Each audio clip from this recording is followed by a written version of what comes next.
Hi there, and welcome to the Grief and Rebirth podcast. I'm your host, author and trauma survivor Irene Weinberg, here to encourage you wherever you are in your healing journey. In each episode, I chat with incredible grief and trauma specialists, healers, mediums, and celebs, as well as remarkable people who have inspiring healing stories to share. If you're looking for a podcast that's both uplifting and inspiring, you've found it. Let us help you find your joy in life.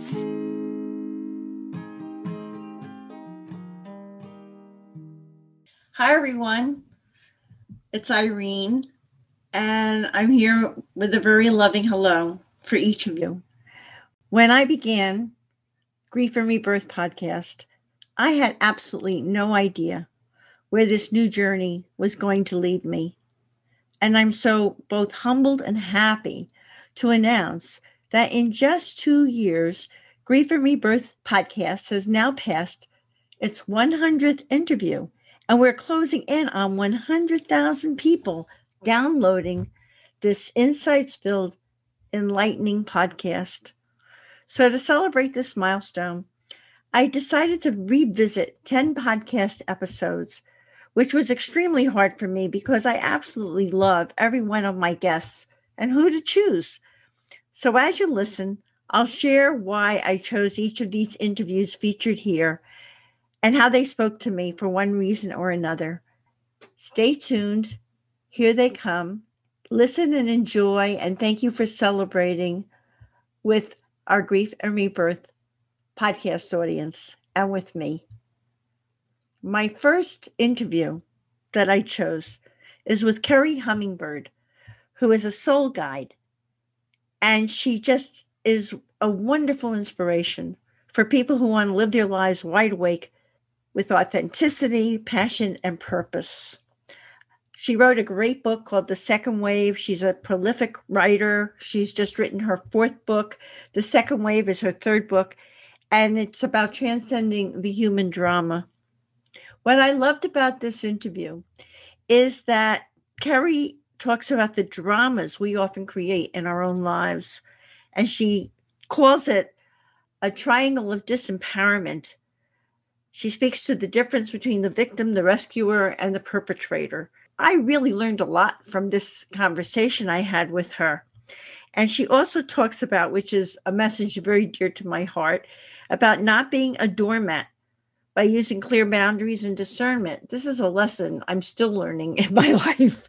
And you know what else I loved about this interview? She also talks about how we look at life. Each one of us looks at life through different eyes, which helps us when we're trying to learn to be more accepting of other people and not have judgment, and how each one of us is unique. So Kerry's terrific. She was my first choice for this series of 10 to celebrate, and give a listen to this segment from her interview. It just means you're the only one that can respond to the thing that happened. You're the only one that can choose. And if you don't claim that power, then you just stay stuck. And then you're just resentful and angry and pissed off and blaming somebody for the rest of your life. If somebody abuses you or whatever, you can stay in that victim mode that this happened and give this person all that power, or you can change the way you're looking at it, change your attitude. How does that work? Well, it's a lot of both. So it's energetic. There's a lot of energetic patterns and ancestral patterns that need healing and clearing that just facilitate you getting out of that triangle. And there's also conscious effort. You have to practice what you preach. You've got to take steps with every relationship to notice, to become aware of when you're falling into the trap again, and to pull yourself out of it by claiming your power and being sovereign and saying, well, okay, that sucks, but I'm going to take responsibility for this. This doesn't mean being a doormat. You know, this is about having clear boundaries, knowing what's yours and what someone else's, discerning that, taking responsibility for only the piece that's yours, and then just letting them do, like, don't rescue people. Let them do what they're doing. If they're going to fall into a hole by themselves, then they'll figure out their way out of it. So this is getting rid of that paradigm where, you know, and Americans, we're so entranced by superheroes. Everybody wants to be a superhero and be like the savior of all people. And like, we're the ones that are the smartest. It's totally an ego trip. It's like, you just want to be the smartest one with all the right answers that everybody loves. Like, who doesn't want that? But the thing is, it's so disempowering, because if you're a rescuer, that means somebody has to be a victim. If you're a rescuer, you're automatically saying somebody has to be a victim in order for me to feel fulfilled. And somebody's got to be a perpetrator perpetrating violence on somebody in order for me to feel fulfilled. Well, that's crappy. The truth is, like, in any relationship where somebody's saying that they're the victim and the other person's the perpetrator person is also saying, I'm the victim and you're my perpetrator. Everybody's saying they're the victim. Nobody says, I'm a perpetrator, dang it, and I'm proud of that. Like, nobody's... The perpetrator is picking on the victim because he feels victimized. Victimized by who knows what, right? Victimized by his own thoughts. Victimized, oh, it's not my fault. It's my parents' fault that did this. So everybody's a victim, and in this paradigm. Victimized that I don't agree with you, but it's still your fault or whatever you did. Right. That's your opinion. So this is where we learn about perspectives. And we start learning how, like, there isn't one... I used to think that there was like this one capital T truth of any situation, and if everybody just watched the video back of it, they would all see the truth. But it doesn't exist. There's only perspectives.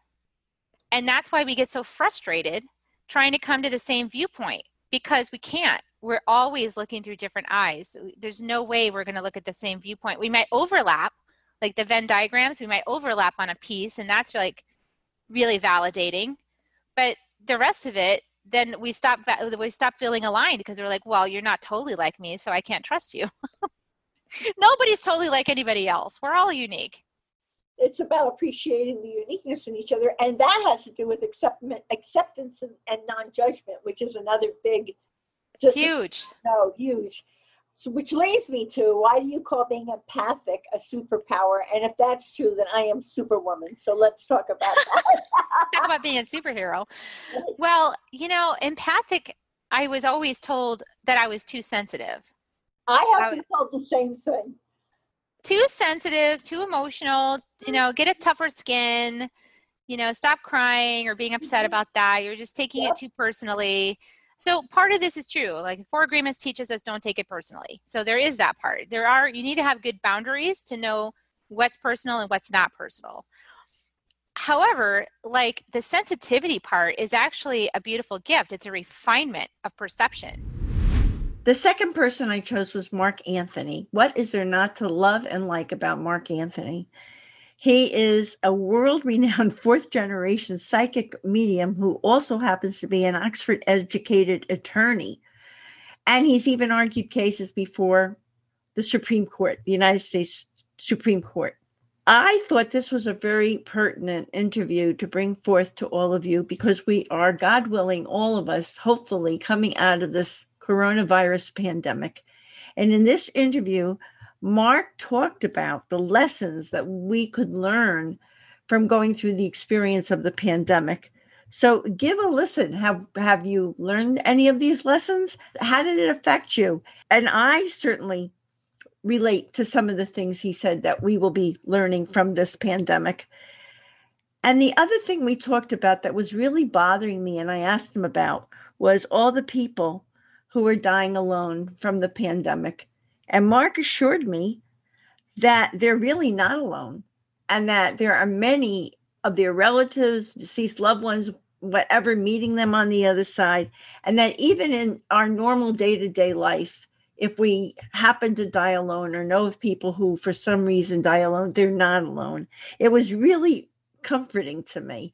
And I would like for all of you to be comforted. So please give a good listen to this little vignette from Mark Anthony. He's done a Gallery for Grief and Rebirth podcast. He was just absolutely wonderful and so gracious. And I've interviewed him a few times. He's very, very wise. So give a listen. Enjoy.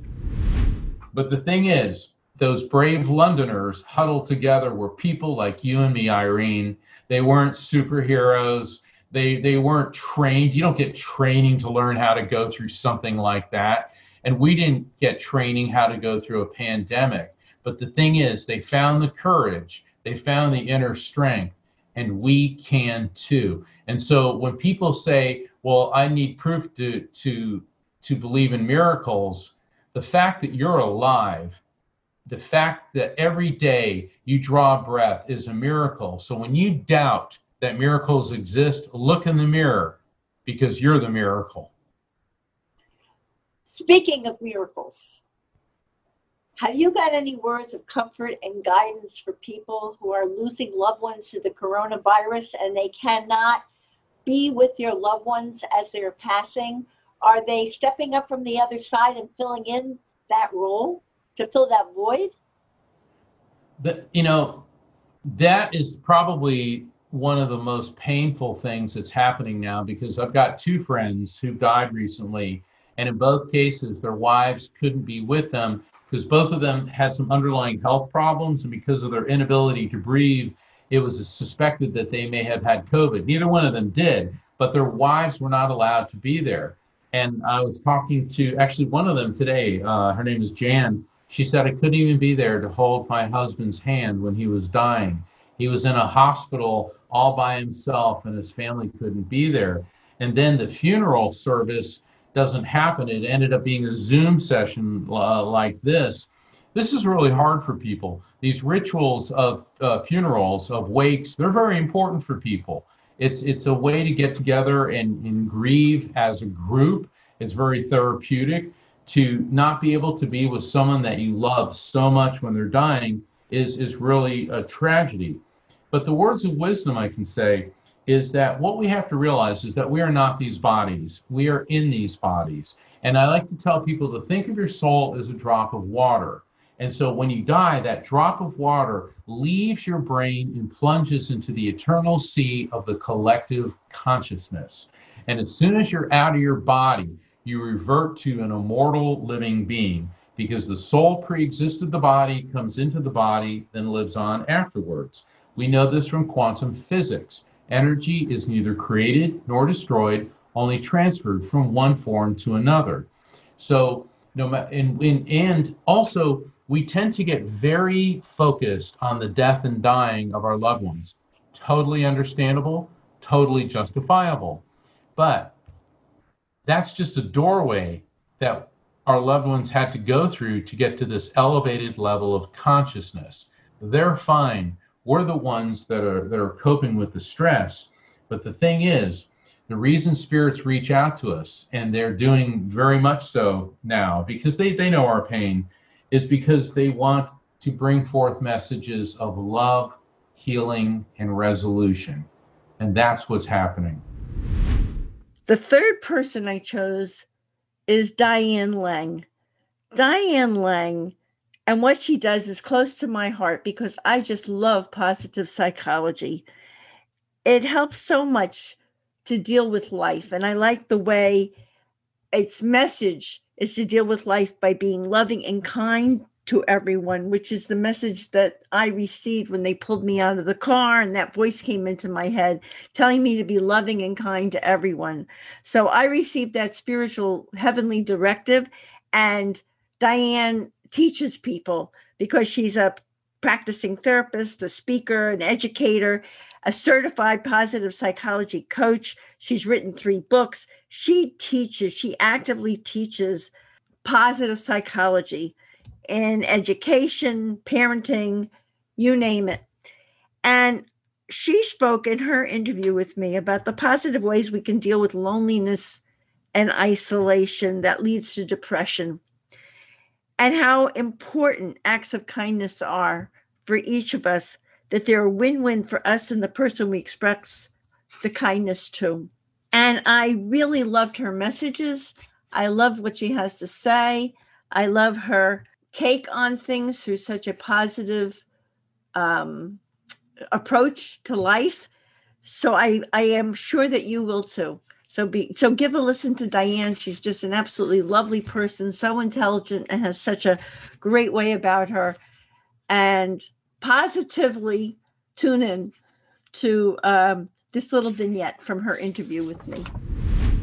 And just, a lot of the churches and temples are offering services and group prayers. And I had a client say to me the other day that, she lives alone. Her spouse died a few years ago, and her kids don't live near her, and she can't get to them now because she doesn't want to fly. It's too late. She's afraid to fly. And I totally respect and understand that.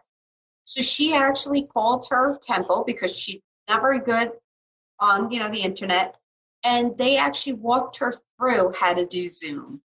And they will walk you through it. And she said to me, oh my God, I got to see everybody's faces. Because when you're on Zoom, you have the little boxes, even though everybody's little, you get to have that connection. So even if you're stuck home right now and your only way of connecting is either by phone or Zoom or Skype or FaceTime, wherever you feel the most comfortable, try to do it at least once a day to just connect with other people. And for us, one thing I've noticed is when people are very stressed out, anxious, fearful, depressed, at a time like this, it makes people get more self-absorbed because they're so scared and they're so stuck in their own pain and misery that they don't see outside themselves. And totally understandable, and their feelings are valid to feel anxious, fearful, scared, depressed, sad. There's a lot out there going on. But what happens is when we get stuck like that, we don't check on other people, and we also become more depressed because we isolate ourselves. And this is one thing that really works scientifically. Every time we help somebody else, we do a random act of kindness, you pay it forward, whatever word you want to use, it's a win-win situation. So every time I do an act of kindness for somebody, I get a boost of happiness that lasts like 24 to 72 hours. The person I did the act of kindness for feels the same exact way. So it's a win-win. It's also boost our self-esteem just by doing a random act of kindness. And the best part is it's contagious. So if all I do today is I text, what I'm doing is I have like a few groups of friends. I have 2 different groups and a family text where we all kind of check on each other every day, or at least every other day. Even if I just send out 3 texts to the different groups every morning, hey, thinking of you, how are you, how is everybody doing, just checking in, that makes them want to do the same thing to other people because it's so contagious. So it's really important, if you're feeling isolated, help somebody else. And I know it's hard because you have to reach outside yourself. And again, especially if we have any mental illness, so anybody who already has anxiety disorder or clinical depression or panic disorder, it's even harder. You might have to push yourself outside that comfort zone, but we really need to do that. And just check in. Checking in with somebody else will make you feel good and make them feel good. And then they'll end up checking up with somebody else. And it's kind of one of those things. I always think if everybody did one act of kindness a day, just one, we could shift the whole world. Imagine if everybody just checked on one other person every day. I can totally identify with that. Identify with that. It's so important. I'm thinking that some people who may be naturally shy during this time, it's actually where they might not personally reach out to someone because they feel shy, but now in the kind of confines of their own home, it might enable them to be a little braver because they're online and they're checking it out, and maybe they feel a little more safe doing that. They could, and if you don't feel safe because you are introverted and shy or an empath, one of the things to think about is you can check on someone through email or text, where there is no face-to-face. If you're more comfortable that way or you're afraid of rejection, you've been hurt, reach out slowly. We're not saying to jump right in and give somebody a call, but even just sending a text, it'll make you feel better and it'll make the other person feel better. And it breaks us out of that cycle. And one of the other things too is we are happier when we have more creativity and more variety. And right now we're not really having that because we're stuck home. We can't do a lot. So every day you want to ask yourself, what is one new thing I can do today? And what that does is every time you do something new, you step outside your comfort zone. So you can word it however you want. Like, how can I challenge myself today? What's one new thing I could do? How can I step outside my comfort zone? But every time you step outside your comfort zone, you grow and expand. But most of us, again, we don't like change. So we stay in our comfort zones. We go, the grass is green here. And even if it's not, even if the grass is all dead, we feel more comfortable there. It's what we're used to. Even if it's miserable, people say, but at least I know what to expect or how to handle it. But instead, if you do one new thing, you get more variety, you take that risk, and that makes us happier. So that risk could be very simple. Like you said, if you're shy or introverted, sending out a text or emailing. It could be learning. For a lot of us, I don't know about you, I wasn't really using Zoom. I was not a Zoom user. I had to do a few classes last week online. And just doing that, I got at the end of the day, I'm like, yes, I did it. You know, I learned Zoom. I got it down. I did it. I felt proud. It might be you're learning PayPal or Venmo or how to do your banking online. Whatever it is, maybe you're learning a new language, you're cooking and you know cook normally, you're trying a new recipe, you tried a new food. It could be that simple. But every time we do something new, it creates the momentum that we're not so afraid of change. And that's so important. And when we're back to normal, where we're seeing each other outside of the houses, there's also a great way if you don't have much of a community to meet a community. It's not a dating website at all. We're not talking about dating. We date, have fun, but this is just to meet people socially. It's called Meetup. And meetup.com is a great way for people to reach out, especially if you move to a new area and you don't know anybody, or, you know, just lost your loved one and you're feeling kind of trapped in, to reach out and try these things. There are groups that are in your area and that you can go, whether it could be at Panera where they're all playing cards or sewing, you know, knitting, or it could be trying a new language, it could be joining a bike group where they all go biking or hiking. And if you don't see what you want on there, like a book club or something, you can form your own. But it's very safe because you only meet in public. It's not a dating website and there's no pressure. Like I have a client who joined a group because she wanted to do Sunday brunches. That was her thing. She wanted to go do Sunday brunches and nobody wanted to go for whatever the reason. Some people were going to church, you know, other people just didn't have the money, whatever it is. So she formed a group online where they all met up once a month at a different restaurant. Some people she became good friends with. Some people she's just friends with when they meet up. Other times it's brand new people, but it makes for such interesting conversation, meeting new people. You're taking risks, you're getting that creativity and variety, and you're getting out there and socializing. The fourth person I chose is an amazing woman, and I chose her because she is able to describe 12 phases of transition that we each will experience when we die, that our loved ones will experience when they die. I find what she teaches and what her abilities and her gifts to be absolutely fascinating. Her name is Julie Ryan, and she's so multifaceted. It's amazing. She's a successful inventor, an entrepreneur. She's a businesswoman. She's a medical intuitive. She's an energy healer, a psychic, a medium, and an author. I mean, it's like, what else don't you do, Julie? She's marvelous. And she even has a book for children called Angel Messages for Kids. I really liked in her interview about how she described how the heavenly help she receives, how she communicates with spirit, and the heavenly help we receive. She described what our guardian angels are like, how spirit guides come in and out of our lives, and how they absolutely have no demands or judgments of us. They just want us to expand and co-create with them. I just loved her interview.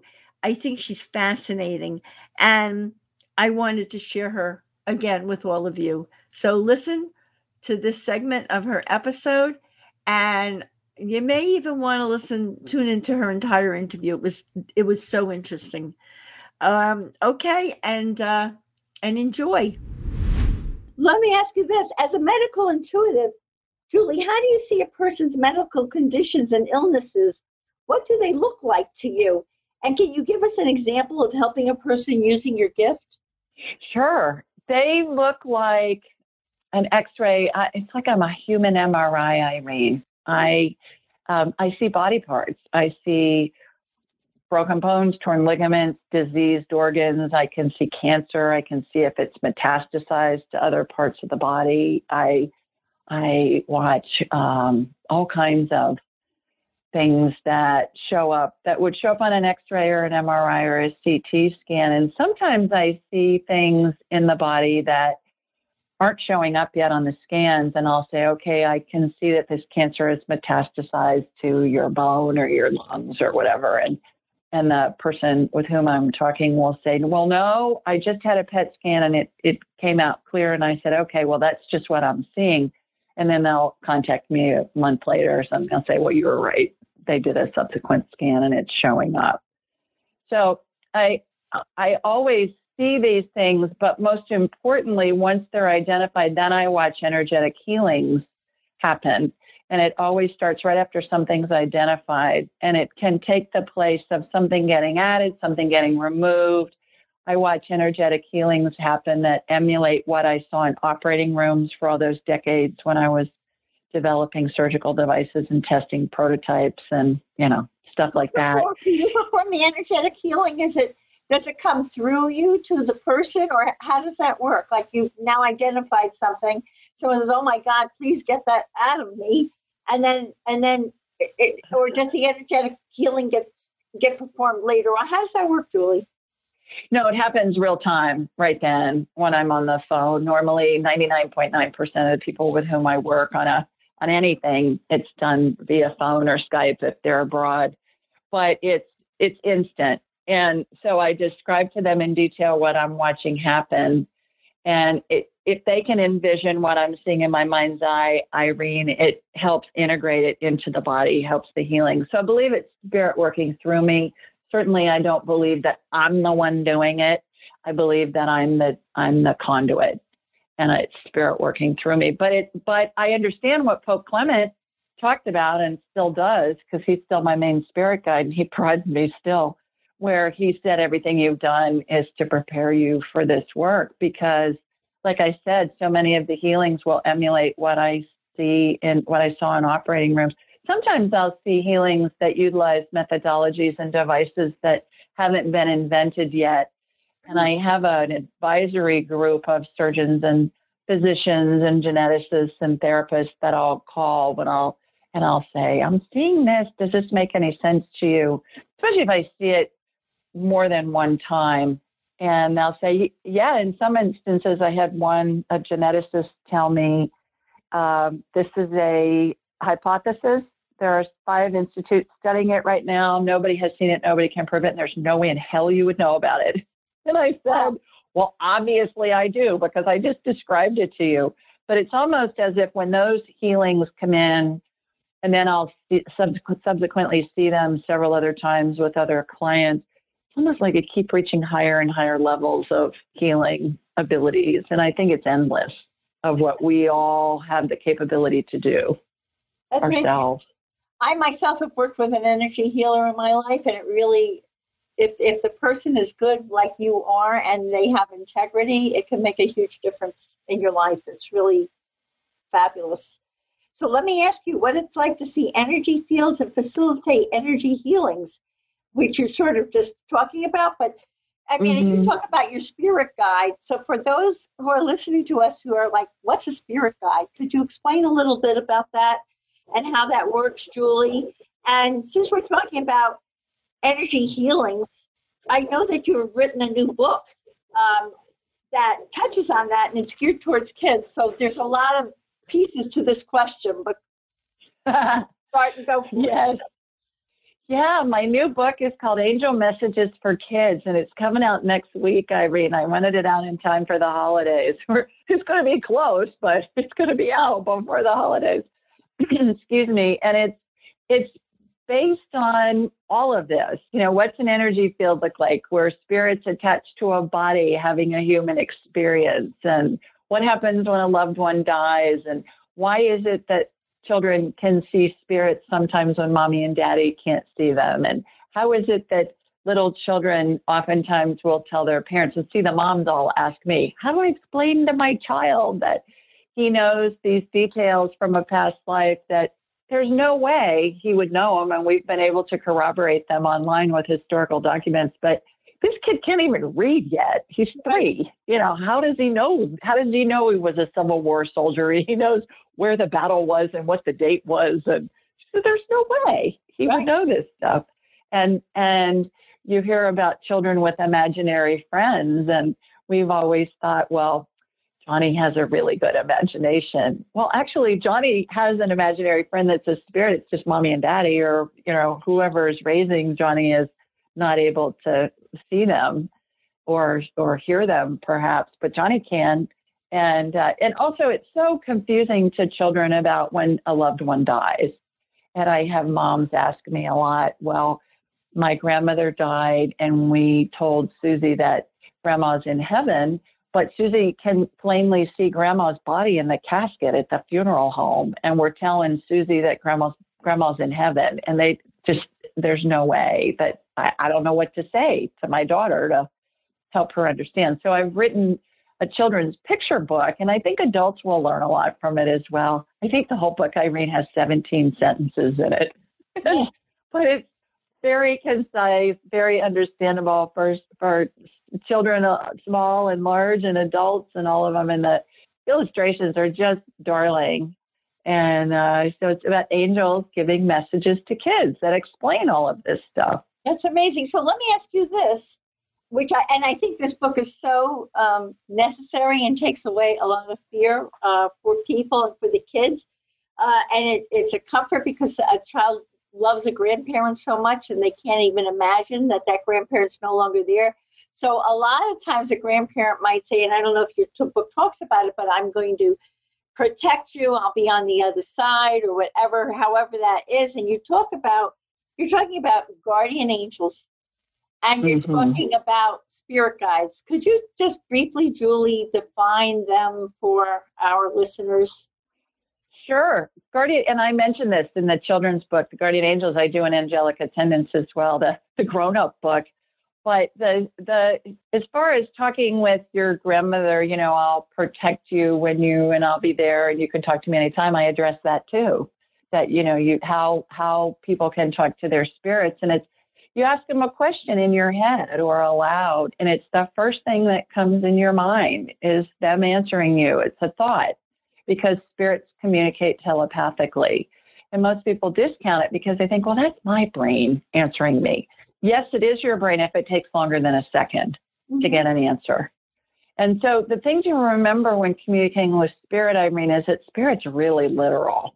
So we want to be very specific and very concise in the questions that we ask. As far as guardian angels go, we all have a guardian angel, comes in with us in every lifetime, stays the same guardian angels with us throughout all of our lifetimes. And they're just another friend and helper and guide for us, to help us. We ask them to help us. They don't intervene. They may put ideas in our heads that come in as a thought, like, maybe I'll Google this, or maybe I'll look for this book, or maybe those are all inspirational messages. And when you think about that, our human time is a human concoction. In spirit world, there is no time. It doesn't exist. So perhaps we live 100 years and we think that's a long time. Well, it's not even a blip to spirit world, because they're eternal. They're eternal. And sometimes I want to lean back on that if I'm running late for an appointment and say to someone, excuse me, but on the other side, there's no such thing as time. Please calm yourself for this 5 minutes that I'm late.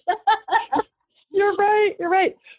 But spirit, whether it's a spirit guide like a dead pope for me, we all have many spirit guides that come in and out, actually, based on what's going on in our lives. But our guardian angel stays with us for our whole life and through all of our lives.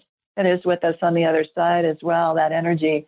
And the interesting thing is that they're all very patient. There are no demands, there's no judgment. It's just they put ideas into our heads that they think can help us expand and co-create with spirit, with God, while we're in human form. And it's just their patience personified is what I perceive.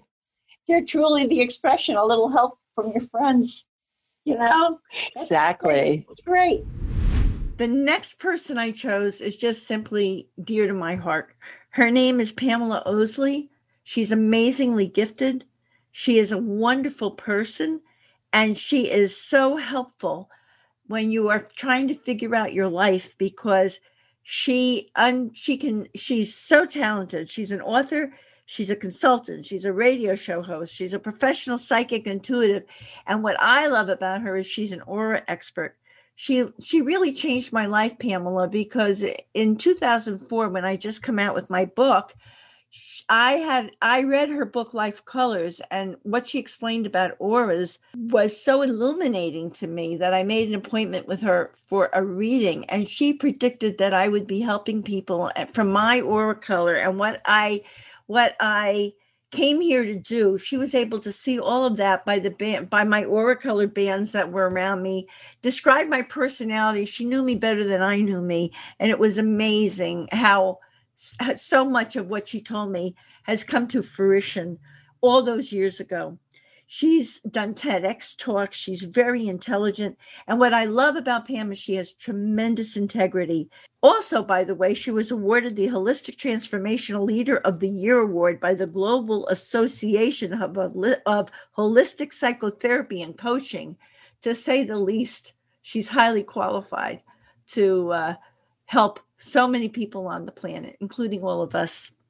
So my reading with her was all about my interview with her was all about how Pamela sees aura colors, how our life colors, which she calls our aura colors, how our life colors show our path and information, which is what she did for me, and what they are, how they can tell us our soul purpose, give us information about our relationships.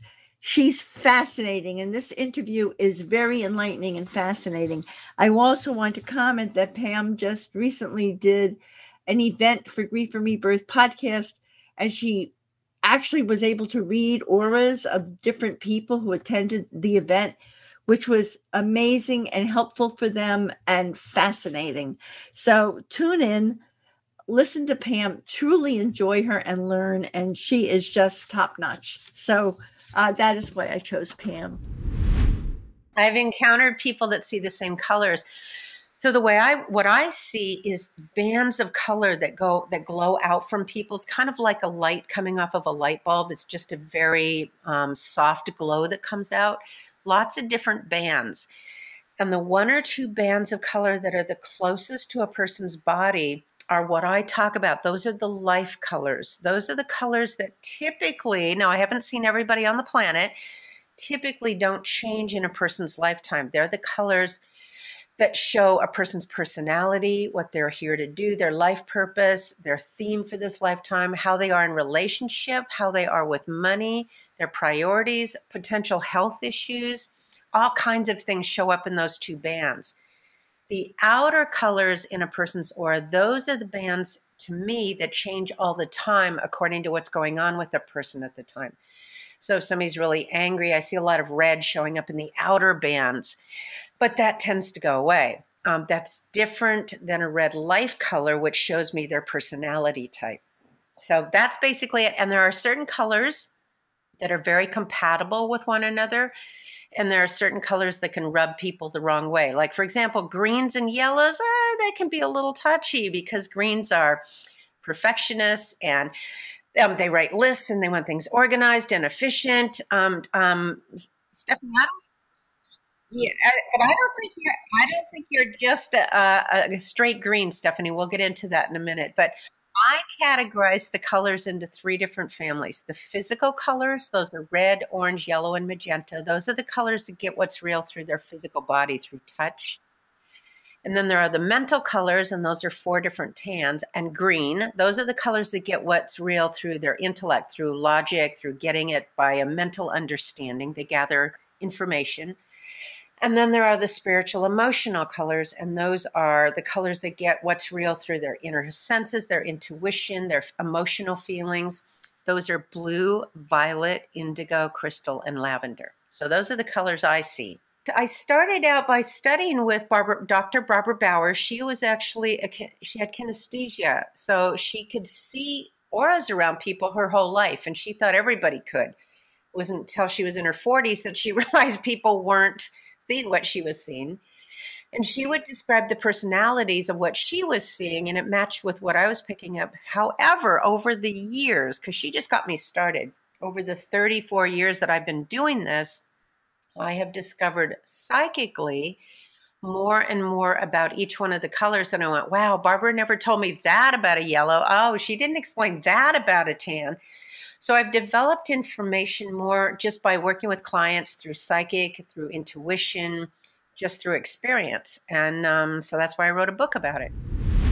The next person I chose, I do not know well personally, but I loved what she had to say about not staying stuck in life because she's a transformational coach. Her name is Dr. Elizabeth Hall, and she has a PhD in applied health science and health promotion. And she focuses on affirmative behavior change. She shines the light on her faith in our ability to change. And I find one of my favorite expressions in life has been the only thing that doesn't change in life is that everything changes. I found what she had to say about change and working through what she calls a hero's journey when you're trying to come through your grief and heal is wonderful. She talks about being in the struggle, how we get past the journey of grief, how we process it. And she reminds us that we need to make room for laughter and hope. So I just enjoyed talking with Elizabeth. I learned a lot from talking to her. I think it's worth having you listen to her again and learn for yourselves. And since all of us are heroes on our own journeys, I think you'll relate to what she has to say like I did. So tune in, listen in, and enjoy Dr. Elizabeth Hall like I did. Thank you. This is your hero's journey. I believe that. And I think that a lot of people don't, there's a famous song about hero that is sung about being your own hero. Absolutely. Absolutely. And our hero's journey isn't always about one step at a time in happiness. Our hero's journey is like the mythic hero's journey. Our hero's journey is about, the struggles and the difficulties that, that one faces. Right. And it's about being in the struggle and the journey when it happens and getting past that. Oh, right. Okay. What, you state that the entity of heart-wrenching, knee-buckling grief is willful, yet it is with and in and through our grief that we know deep, pure, unconditional, and comforting love. Please enlighten us about this, Elizabeth. Yes, because we think perhaps that grief is something that we can push off, that we can put a blanket over, that we can decide against. Sometimes we think of grief as contagious, as in, oh my goodness, I can't be with that person who's in grief because I might catch some of that. Grief is willful. Grief will find us, and grief will be part of us. And it is the beauty of recognizing that grief is who we are when we're going through it. It is heartfelt, it's knee buckling, it's heart wrenching, and it is part of us. If we process it and we feel it, it will help us to move with it instead of against it. I think if a lot of people are afraid of the feelings that come up, and so someone like you is able to help them to cope with those feelings and figure things out and move on. Yes, right. Because in the grief, in the as you so beautifully put it, the swamps of suffering, we are there, and yet we don't necessarily stay there 100% of the time. Even when we recognize ourselves in the swamp of suffering, which no one is immune from, we recognize that there is also room for laughter and love and hope and endurance. Now, my next person who I chose, her name is Isabella Johnson. What a wonderful human being is Isabella, and so very gifted. She has a huge following, and her specialty is, she's a psychic medium, and her specialty is getting information about your soul and your soul purpose in life. She also is an expert in knowing how past trauma manifests as illness or disease in our bodies. And I chose her interview because of her focus on the soul. Who doesn't want to know more about his or her soul, how we come here with a soul purpose? And I love that she said that everyone thinks they come here and their sole purpose is supposed to be to make them famous. And this is not true. We all come here with different soul purposes, and sometimes it can just be to learn to be loving and kind. I also liked what Isabella said about that when a person transitions, they finish the work that their soul came here to do, which often doesn't make sense to us here on the physical plane as we're missing them and crying for them. But that was very interesting to learn. And of course, we have soul groups and we learn lessons from them. She also talked about how our souls on the other side feel our emotions. This was a fascinating interview. So I decided that I would, in celebration of 100 interviews and who am I going to choose, I decided to choose Isabella because so much of what I talk about on what the interviews on Grief and Rebirth and what I talk about is our knowledge that we have souls and that we do go on. And I think it's a fascinating subject. So listen in to Isabella. She's absolutely delightful. And I can't speak highly enough of her. Isabella, where in each person is the soul located? And what does it mean to be able to read someone's soul? And then I have a follow-up for that. And is our soul purpose chosen when we plan our next lifetime? Can you give us both some large and small examples of what could be a person's true soul purpose? I mean, there are people listening to this who don't know they have a soul perhaps and don't know they have a soul purpose. Right. Well, if we're here, if you have a body, you have a soul. For myself, when I see people here in the physical that actually are here physically, I don't see facial features with them. That's something that I've just never been. I can't describe what you look like. I really am not very sure what I look like.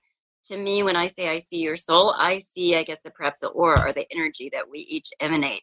And then instantly, if it's downloaded why you were here, what lessons you've chosen to learn here, what's the purpose of you being here, where is that, where is the soul? I think it surrounds us. It is the highest part of ourself, and each one of us carry that around with them. There are some souls that are a little more dim than others, and I think we all encounter that some parts of our life. We might be grieving, we might have had a loss, we might just need a lifetime where we need struggles or need to know what depression or mental illness or addiction feels like. But we can connect. We each have a soul, and a higher soul, our higher self, is I think in spirit always, and a part of that comes down to experience the physical life. So people don't understand that, but as I understand it, our master soul is always on the other side, but there's a slice of it that comes into us, that's with us, and it carries that aura. Thank you, Irene. That's much better than I explained it, but absolutely. That's how I understand it. Absolutely correct. Now, someone could come into this lifetime with a soul purpose just to learn how to love. Or someone else could come into this lifetime with a soul purpose that they're going to accomplish something amazing in this lifetime. They're coming for that. And it could be, from my understanding, correct? Absolutely. And I think today with media the way that it is, and television being so important in everyone's life, everyone thinks their purpose or their soul purpose needs to be grand or famous or infamous even. Some of the, and we feel as if we failed if we haven't achieved these certain goals. No, oftentimes your purpose is really just to learn how to love, or to love others, to take care of others, for kindness. Some people need to learn how to be teachers or embrace that part of themselves. And we will often have numerous purposes or soul reasons our soul came to be here during a lifetime. One of my purposes is a mother, but it's not my only purpose. One of my purposes is a wife, but that's not my only purpose. We each come in with many lessons that we want to experience. And even if we feel here that someone passed early, this is a question I get asked so very often when someone loses a child or someone before they think it's time. Did they really get to complete everything? Well, there's two things I think we can't change: our birth, and then when we transition. And when you transition, you've completed every single thing your soul came here to do. And that awareness is there the second the soul crosses. So a person can manifest, and they can manifest, and they're only going to they just want to experience being born or something. That's their sole purpose. That's their soul and then purpose. They leave, like whenever, could leave very quickly, but it could be something that's simple. And they let's plan. say that happened. Correct. Let's say that happened, and that was their sole purpose. But perhaps it was also the sole purpose of the mother who carried that child for only a short amount of time, to learn love, to learn compassion, to learn forgiveness, to learn how to work out difficulties in a relationship. There are a myriad of reasons why a soul would choose to come in, and the lessons are rarely, if ever, only for them alone. My decisions and choices and lessons will affect everyone in my circumference, every person that's in my soul group. So I need to make sure that I'm always doing my best so that others get the best part of me as well too. I can totally understand that, and how helpful what you do, because someone who loses a child, for instance, is like crying, hysterical, all upset. Then suddenly they talk to you and they get like so much of a higher perspective. It must be very comforting for them. And everyone in spirit, their vibration is very high. They cannot, it's very difficult for them to come down. Now they do experience and are aware of our emotions when we're grieving. They acknowledge that. They acknowledge the pain, the anger, the depression that comes along with this sometimes as well too. They feel that and they know what that's going to be like for us. But their energy and their vibration is so high, they can just have an awareness of it. They don't actually experience that kind of grief and pain. And yes, oftentimes it is very healing when I hang up with a client or leave a group reading or something like this. Everyone feels a lightness, and there is just a feeling of, we know there is more. We've spoken with our loved one. We've had that conversation. And sometimes that lasts for a lifetime, and sometimes it lasts several months, and either one are okay. Whatever it is meant to be, and how you choose to, what you choose to do with it. The next person I chose gave me a hoot. I just thought she was delightful. She's charming, she's exhilarating, she's fun, and she's a bit irreverent, and she's marvelous. And her name is Corinne Lafont. Corinne is from Trinidad and Tobago, and she talks about the women in toxic relationships and the seasons of relationships and letting go and the signs of a toxic relationship. Wow, did that speak to me, because I've been learning to detach from toxic relationships in my life. It's not easy, but a lot of times it's very necessary. So I chose her interview because she talks about these toxic relationships. Also close to my heart, which is in sync with the mission of Grief and Rebirth, Corinne talks about how important it is to work through your childhood wounds and heal, and how people in your life come and go depending on the seasons of your life journey as you evolve. This is a really important message for each of us, and this is why I chose Corinne.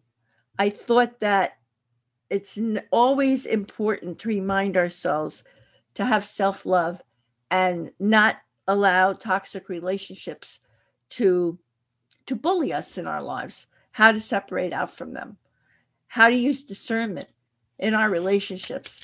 So with all of that, she's just delightful. Tune in to a segment of my interview with Corinne and enjoy. Listen and enjoy. No matter what. That's hard sometimes. I know, but it's for you. Why should it be hard for you? Why should it be hard for your own benefit? I don't understand that. Do you? And I'm not saying it in a sense that you mash people's toes or you do it. Once it's not impacting other people, why you can't do you? And why doing you would impact somebody else in the first place? I don't understand that. How what I'm doing for me is impacting you. I don't see the direct relationship anyway, because what you are doing is not affecting me. So then how can it be the reverse? What I'm doing, how could it affect you? You are allowing it to affect you. I remember I was talking to a guy and I reached out to him. I can't even remember what it is I was telling him right now because I deleted him. And I'm telling him something and suddenly his response was like, it's affecting him. I'm like, hold on. Wheel and come again. Rewind. How does this have to do with you? I am telling you something about me, and then you're telling me you are upset and chastising me. I just said, you know what? You need to go. You need to go. I call that detaching from toxic people with love. It's like I call it, you're not meant for me, but I don't wish you ill. No ill at all. I detach from you with love. Yeah, you just need to go. You're not meant to be in my space, and that's good. It might be good for somebody else, but just not for me. That's just what it is. That's just what it is. So, even if you have to, walk away from your children or let your children go or whatever, it's temporary. Always remember, everything is temporary. It's temporary. That's a major tip I want to let people know. It's temporary, and temporary doesn't have a timeline. Temporary could be a day, an hour, a month, 5 years, 10 years, 15. It's temporary. It's temporary. Well, the truth is, the only thing in life that doesn't change is that everything changes. Well, all right. There you go. There you go. And, fast forward to where I am now. I mean, there have been some challenging times, because it will never be without challenging times. I went through what you would call sort of like convulsions when I realized I wasn't with my kids, especially my baby, my youngest son, being away from him. I only may see him once a year. It's a number of things. I mean, I can't tell the full story here, because we don't have the time. But I went through a lot of physical pain, mental anguish. And when I realized what it was doing to me, every day I'm bawling, crying all day, all night, can't focus, can't function. All of these things is like debilitating, paralyzing. Mm-hmm. You can't function. You're out of sorts. You can't socially interact. You don't want to go out. You do nothing. You're just there. You go through a depressive state. You're like, no. There comes a point when it's like spirit will say to you, "Hello, please, slap." Wake up. You can't keep doing this to yourself. If you trust in me, if you believe in me, if you have faith in me, you're going to get through this. And you suddenly say, hello, I need to wake up. I need to get myself together. What am I doing? I'm actually giving in to what these toxic people or your toxic spouse is doing. You're actually giving them more power by being in that state. I know it's hard. And I'm telling you this, coming out of that state, and there are moments, it's not easy. There are moments where I would cry, when the emotions are overwhelming, when the memories come back, and I could tell you, your mind loves to replay those things in your mind. It loves to do it. That broken record replaying, because it wants to make you feel guilty again, and you have to stop that record. You have to change that to a CD or MP3 or that broken record. Change it, change the tune, change the thoughts, reset and rewire. Yeah? Is that why you're now a self-worth coach? Because you speak to women who are going through these things, and you're talking to women in toxic relationships to give them that support that many of them may need? That's right. And that's why I decided I needed to write that book. I deserve better. Because you do. I think women are not, they don't have the self-worth. They're coming from a needy place, codependency, because I realized that I am codependent, or I was, or still am, because it doesn't really leave you, but you just have to manage it. And then coming back home, I looked at my whole family environment, and I realized it started for me from a child, from a narcissistic home. Well, you often say that working on self-love and inner healing of childhood wounds is super critical. It is. You have to go back. You have to go back. And it's going to be painful. You have to go back. Even if you don't want to, it will send you back. Spirit will send you back.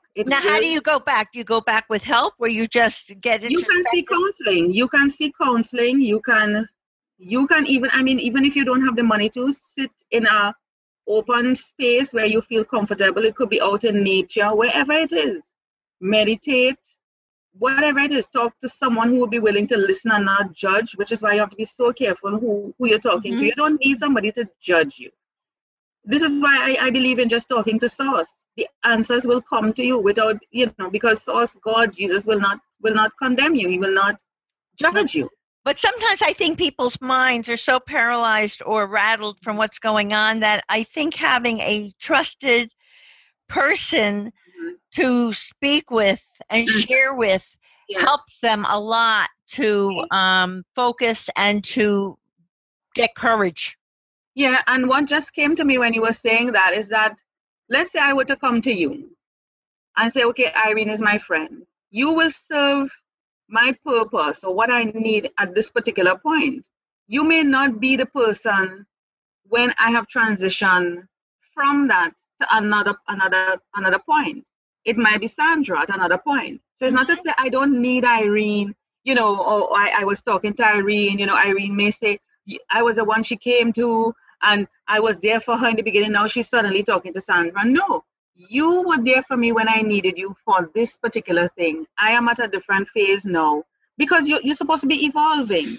So the person who you have in your life now may not be the person, just like when they talk about season. Everybody's in your life for a season. So Irene will be in my life for this particular season. I might need Sandra at another season. I might need John at another season. So you have to understand that as you go through this phase, this journey, there will be people that will come and go, just like the elevator. They jump off at a particular floor, who come on at a particular floor. Who stays with you throughout the journey? It doesn't matter. The ninth person I chose is Suzanne Giesman. Suzanne Giesman used to be like in the Navy, living a very staid life, very respected. She was an assistant to a chief of staff. She's amazing.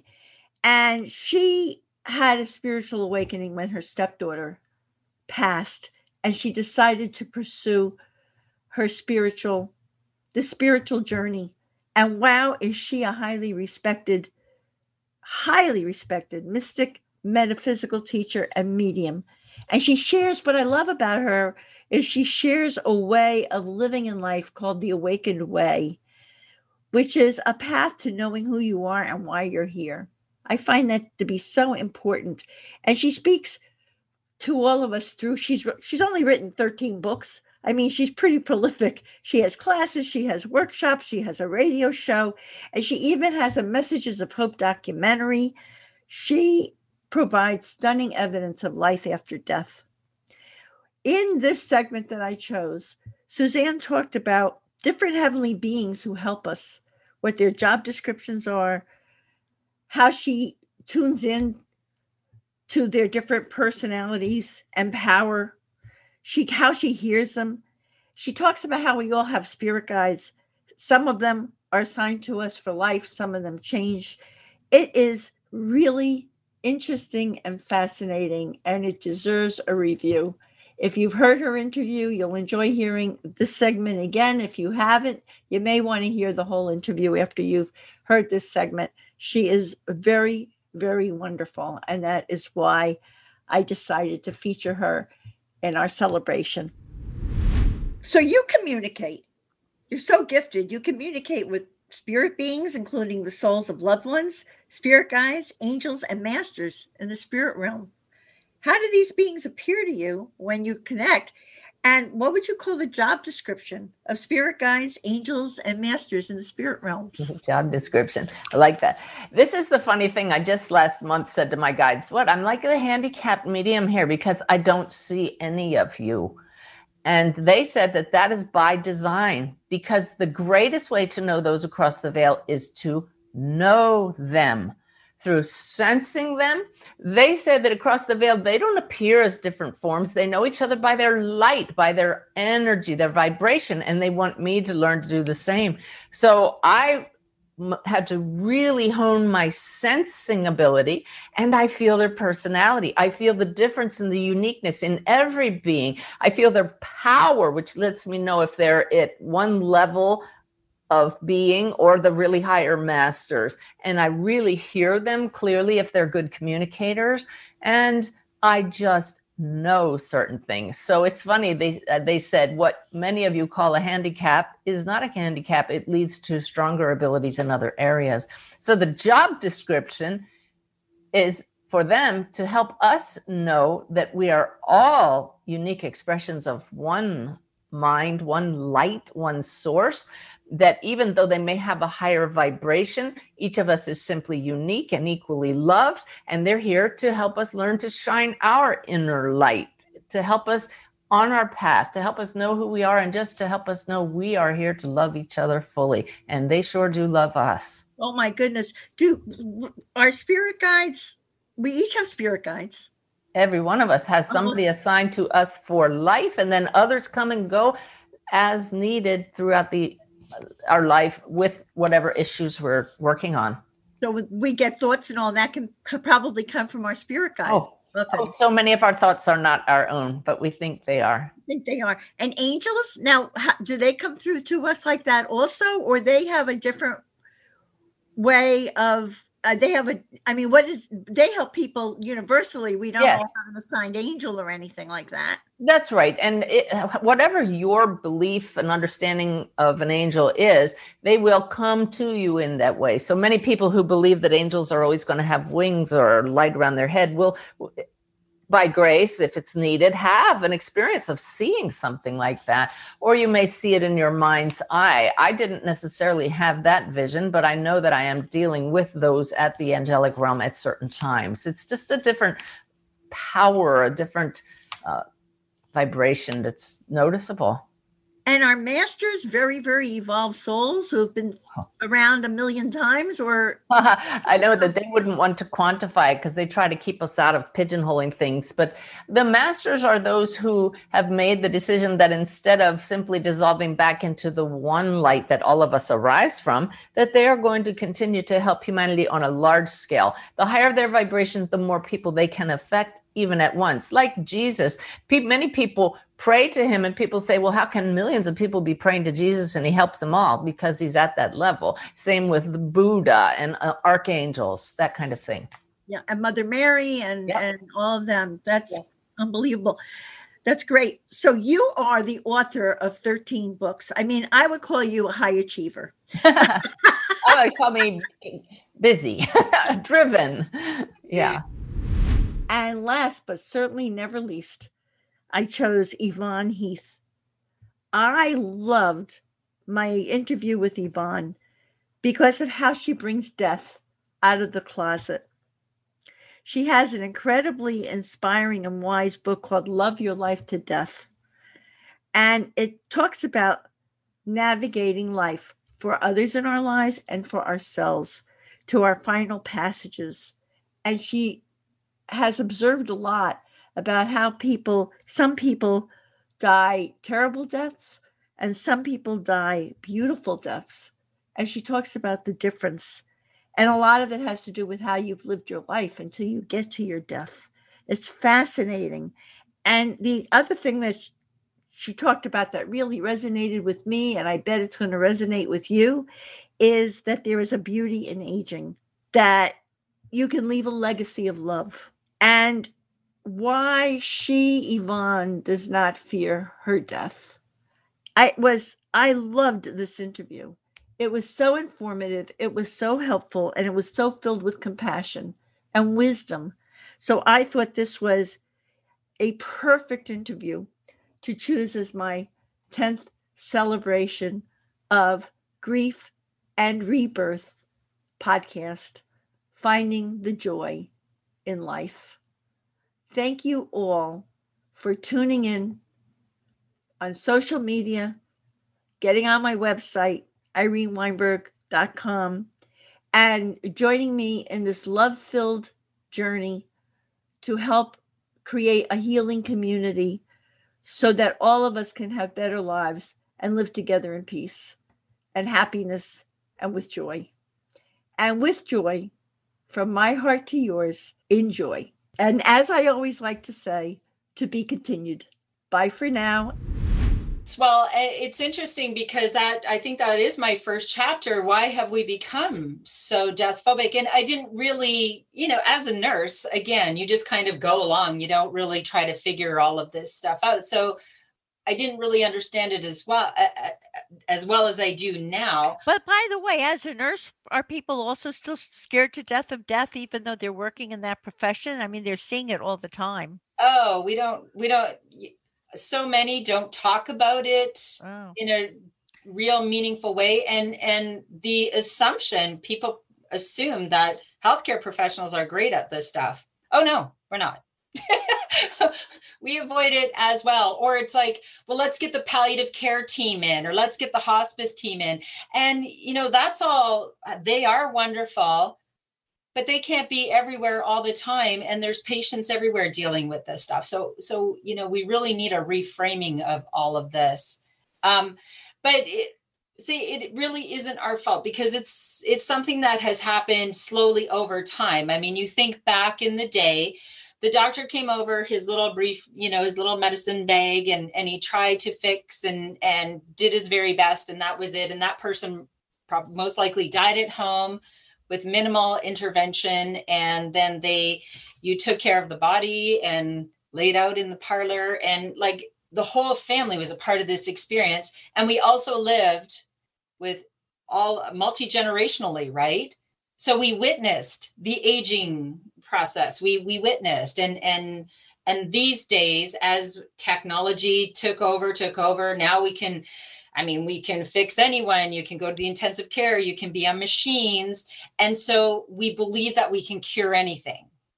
And we also have all of these anti-aging campaigns and, fight aging. And, I'm just going to stop right there and say there is beauty and gloriousness in every decade. Can we just talk about aging gracefully and fabulously? The whole anti-aging is... I definitely have that as a question for you, because that is really... damaging. It's an issue that touches everybody. Yes. And don't ask, it's rude to ask someone how old they are. You know what? I'm going to be 56 in February, and I am so delighted what a privilege, right? What a privilege to live this long. And I hope I live a whole bunch more decades, and I'm going to brag about it along the way. I'm just like you. Whatever, I'm just like you. Wrinkles, whatever. I'm all good with it. And so we've slowly sanitized our society, right? We don't take care of people who are ill and dying at home. I mean, the hospice movement has certainly helped with that, but there's still many people that would prefer to die at home that die in intensive cares. We have anti-aging. Many people live in nursing homes. We don't live with our elders like we Are people so afraid of death because they're afraid of dying, or being afraid of being alone or dying alone? Or are they afraid of death because just the concept of losing control and being kaput, if they don't have another belief system, is fearful? I think there's so many, the unknown, right? The fear of the unknown. How am I going to die? When am I going to die? Am I going to suffer? Will I be in pain? And again, I believe that the more we have these conversations, the better. Let's talk about, right? It's just like the death cafes are so extraordinary, because you just go out there and talk about, what do you fear? What, and let's address each of those things, because medical technology, there's a lot of wonderfulness about it, like pain medication. I'm letting you know that I don't fear my death, and maybe that will change as I go along, but I'm going to hold on to that now. But I will be more than happy to be loopy on a pain pump. No, I'm not going to be a big hero. And we have that technology to die well, right? And we can create a beautiful death. I've witnessed, I've been at the bedside of what I would call a terrible death, and I've been at the bedside of a beautiful death. And how about describing each to us? So a beautiful death is when, certainly I wrote about Homer in my book, in my intro. Well. That was one of the first stories that I was told. And Homer when he was 17, he lost his sight, and he just continued on to live this incredible life. I mean, he married, had 5 children. He golfed, bowled, did radio. He did not let his blindness stop him. And he said, just because I'm blind doesn't mean I can't see. I mean, he was just this extraordinary human.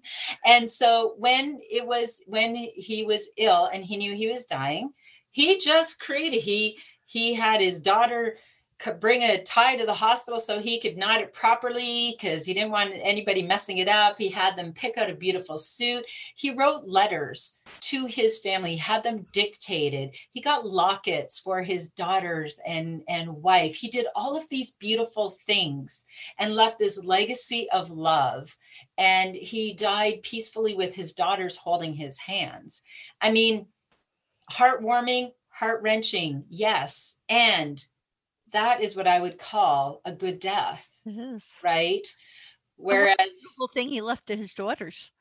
Oh, what a legacy he left to his daughters. Beautiful letters to his family and thanking them for helping him have a great life. I mean, extraordinary. And then there's the opposite where, again, right to the end, someone is dying and they're on machines and everyone's yelling, do something, save him. And it's so painful. It's so painful. And then, the person is dying in fear. You could feel it. And everyone around is hysterical. And then the families are fighting. We've had to call security on a family, right? Because they were just fighting with each other in that while their loved one was dying. While their loved one was dying at a time where they could be supporting each other and grieving openly and loving this person to the end. I mean, that's excruciating. Those are the moments that chip away at your heart and soul, right? And they're avoidable.